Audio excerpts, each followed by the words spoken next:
ខ្លួនយើងត្រូវវិន័យតែច្បាស់លាស់អ្នកស្រុកតាកែវគឺជាអ្នកស្រុកមួយដែលល្អណា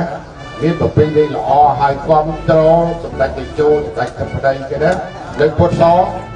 សុខចិត្តអត់ទឹកយ៉ាងណាក៏ដោយខ្ញុំជាប្រតិបត្តិមកដោះស្រាយទឹកជូនប្រជាជនឥឡូវនេះវាមិនទាន់ដល់ថ្នាក់ពួកយើងធ្វើរបៀបទេ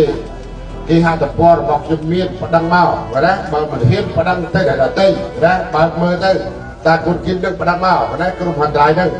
ខ្ញុំនឹងប្តឹងទៅរករដ្ឋមន្ត្រីទាំងពីរដើម្បីដោះស្រាយណាយើងអត់មានធ្វើចឹងបានទេមិនល្អស៊ីទេណានិយាយនេះហើយណាឥឡូវខ្ញុំខ្ចីអីស្កាតើមកហើយណាពីចិត្តកាយកប់ចោលណាមិនចឹងណាខុសគ្នាឥឡូវនៅតែរឿងមេឃុំមេភូមិអង្គុយប្រជុំគ្នាដោះស្រាយបញ្ហាប្រជាជនជិត 4000 គ្រួសារនេះបូមទឹក7ថ្ងៃសុំចាត់ផ្ដើមពេញស្តុកនៅក្នុងបន្លាយហើយបានចាត់ផ្ដើមកំណត់ថាម៉ោង7ថ្ងៃទី7ត្រូវចាប់ផ្ដើមបូមទូទៅអស់បន្លាយនឹងហើយមិនគ្រប់ទៀតម៉ាស៊ីននឹងនៅតែបូមបន្តដោយអាដាមរដ្ឋមន្ត្រីលោកលើកឡើងបាញ់ណាឥឡូវនេះទឹក7 ដណ្ដប់គីឡូមិនស្ងួតអស់អាលីងអាមុខ10គីឡូនេះក៏បូមយកហើយបានហើយបូមមែនទេដូច្នេះមិនអាចធ្វើបានទេឥឡូវយើងចុះមើលស្រែមិញទឹកនៅជ្រិចគាត់បខំបូមយកទៅអីដោយរដ្ឋមន្ត្រីថាបាញ់យ៉ាងបើវាបូមស្តុកទុកវាលើសអត់ប្រយោជន៍ទឹកកំពុងតែខ្វះអញ្ចឹងតតែយើងជជែកគ្នាហើយឆ្វេងខេត្តតាណា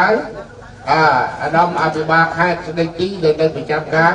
ត្រូវចាត់តាំងគណៈវិជាការឯកភាពរបស់ខេត្តពលិសទាហាន PM ដើររកពីនេះទៅដល់18គីឡូរួមជាមួយប្រជាជន4000 គ្រួសារនេះត្រូវដើរខ្លួនឯងដែរ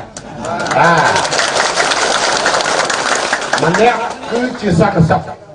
ដូចគ្នា4000នាក់គឺជាសន្តិសុខដើម្បីដើរយាមទាំងអស់គ្នាមិនមែនដើរលួចបូមទឹកទេណាដើរយាមការពារទឹកចាំដល់7ថ្ងៃចាប់ផ្ដើមបូមទាំងអស់គ្នាណានេះគឺជាបទពិសោធន៍នៅខាងខេត្តពោធិ៍សាត់ខេត្តបាត់ដំបងខេត្តទីបញ្ជីគេធ្វើរបៀបនោះ